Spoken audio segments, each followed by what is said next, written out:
Order out's making money on the order outside. Nativa is making money on the banking. So, all right. So the next question, Mike, goes back to you here is pricing. So everybody's like, okay, cool. I get 70% of what, right? So what does the margin look like? So a lot of these agents are used to selling really two programs.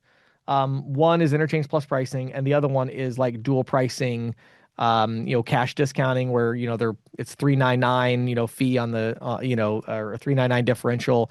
And so they're trying to kind of make heads or tails of like how much flexibility, if any, exists here and what does that look like? So help us understand kind of the pricing component, Mike. There's definitely flexibility that comes with pricing out a deal. So I saw a bunch of questions. Can you do interchange plus pricing? Yes. You could even do some kind of blended tiered mix to, compete with Toast if you need to. Can Square do cash discounting, dual pricing, surcharging? I'll be very clear with my response on these ones because this seems to be like everybody's most Hot important button. question. No to dual pricing. So Square does not offer dual pricing as it sits today.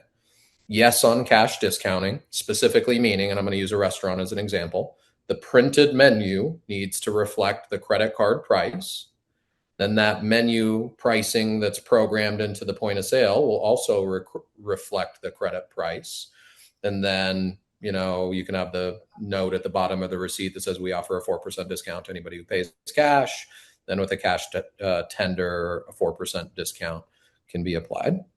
Then lastly is surcharging. So Square does a BIN compliant surcharging, specifically meaning it will recognize the debit card. It will not surcharge the debit card, and the merchant will be charged a normal fee for the debit card transaction. So quite a bit of flexibility there. I can tell you, like, this is a topic I want to dive into a little bit, and I don't want to take up all our time, but it's a really, really It's the one everybody cares most about. So go ahead, Mike. Yeah. So, like, to me, there's a switch that has to happen in an agent's brain in order for them to effectively go out and sell Square.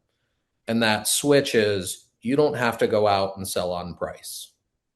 Look, I've done it. We've all done it. Hey, we can save you some money on your credit card processing.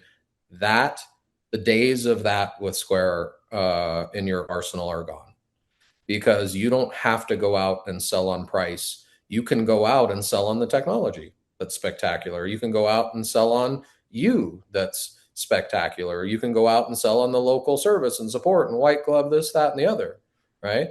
And then pricing is an afterthought. I've actually spoken with some very successful agents from some of our top offices. These agents, like my eyes, doing 20 deals a month as an agent. It's pretty damn good. And I've got a chance to speak with some of these guys. And I'm like, what, why, how? Like, I want to know. Teach me what you're doing. And the feedback from them is exactly the same across the handful of agents that I've talked to.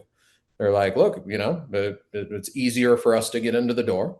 We go out and, and sell on the technology and the ecosystem that is Square. And pricing is an afterthought. Oftentimes we're not even talking about pricing. And if we do, right, well, this is what you pay with Square, right? The pricing is very visible and transparent on the website. This is what you pay. This is what everybody pays. It's super simple. Boom. Then they continue to go. In fact, we did over 1,500 deals through the channel last month. And just over 60% of them were done at the rack rate. And so it's really, really interesting. Single digits were done on interchange plus pricing. So I think it takes a second for, to unwind this thing that we've all done for so many years and this process we went through for so many years. But the simple reality is you don't have to go out there and negotiate your way down to zero just to get an account. You don't have to do it. Well, and I think Mike, to be fair, I think the agents care more about margin than savings in this conversation. So in other words, like, yeah, the interchange plus is kind of gone, by the wayside a bit. The problem with surcharging now is because Visa capped it, at 3%. It's like, well, there's not as much margin there. It's still, a little bit better, but it's not great.